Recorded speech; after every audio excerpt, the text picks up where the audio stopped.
Hi guys, welcome back to my YouTube channel. Today I'm going to show you guys how to make these really cool clay pendants.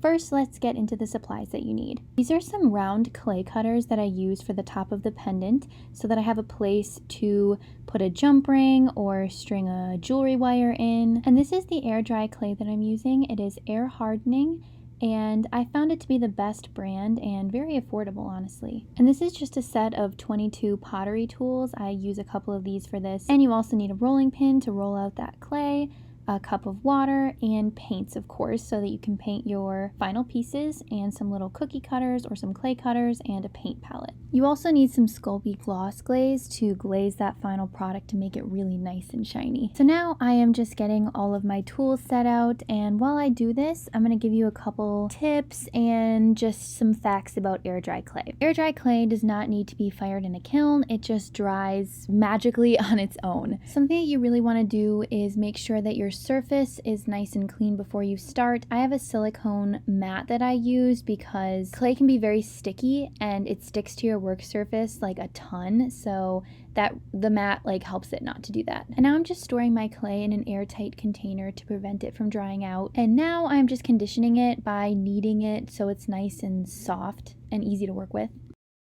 Now I'm rolling out my clay. You got to make sure that you don't roll it out too thin, and you also want to make sure you don't roll it out too thick. I experimented a little bit and I rolled some out a little thinner and some a little thicker just to see how it reacted. But you want to make sure that you don't roll it out too thin because then it's just going to crack. But you can also get a rolling pin with these guide rings. My sister has one because she's a cookie baker, and I really want to get one for my air dry clay projects because I feel like with the pendants it would be really nice to know exactly the thickness, because there's a certain thickness that works the best in my opinion. My next tip is to make sure not to take out too much clay at a time because it does dry a little bit and you don't want it to dry too much. So just see how I'm working with a little bit at a time.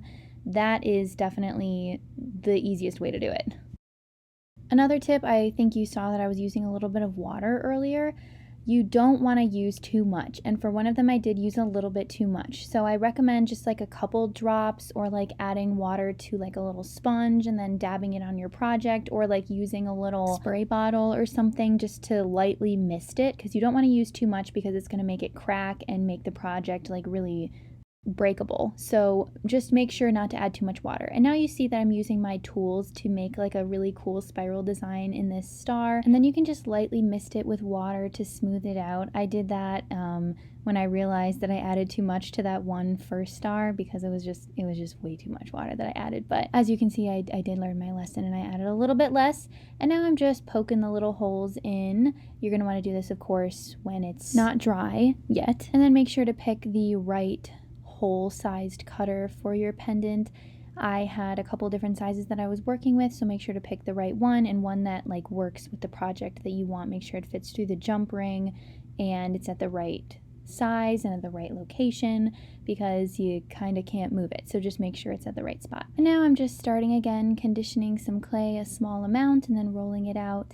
And as you can see, once you take that leftover clay off, the stars look a little bit messy, so you can pick those up with some very lightly damp hands and just, how I'm kind of perfecting it, and I made some wonky stars. You can pretty much do whatever you want at this point because it's not completely dry yet. And now that my project is finished, I'm just leaving them out to dry, and how you do that is you take a piece of parchment paper and then you put it on a baking rack, one of those wire baking racks, and then you just lay them out on top of that just so there's some nice airflow. And you're going to want to flip them as well.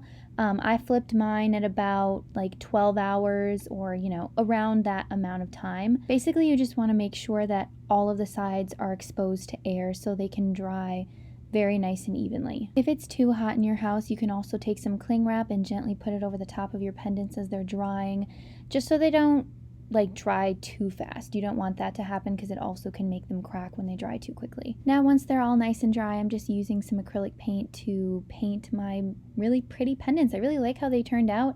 I painted the inside of the swirl with some navy paint, and I really like that because it made that swirl stand out. And once that navy paint was dry inside, it was a little bit messy, so then I went in and with my yellow paint, I kind of touched it up really nicely. Also, something you can do before you paint, if your pendants have like some little rough spots, once they're completely dry, you can take a little bit of sandpaper and kind of sand them down very gently, but make sure you do it outside because those little dusty pieces can literally get everywhere. And also wear like a mask or something because it's not really good to like breathe all of that clay dust in. So I'm just putting all of the finishing touches on these pendants and making sure they all look nice before the paint dries.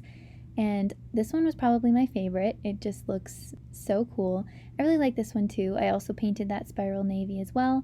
And now you see I have my Sculpey gloss glaze, and I'm just using a paintbrush and evenly spreading that glaze on just so they look really cool and shiny. In my opinion, it definitely levels it up, but make sure you make it nice and even. And now looking back, I realized I didn't make anything with these adorable little star guys, so I definitely have to go back and make something with them because they're way too cute. And then I went over to my design board and laid out this really cool necklace idea that I had.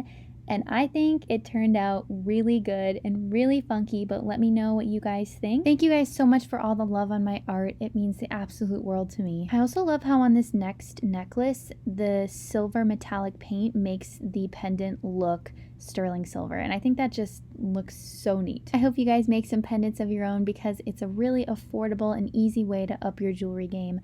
And if you do make your own, as always, tag me because I love seeing your work. Have a beautiful and amazing day. Love you guys.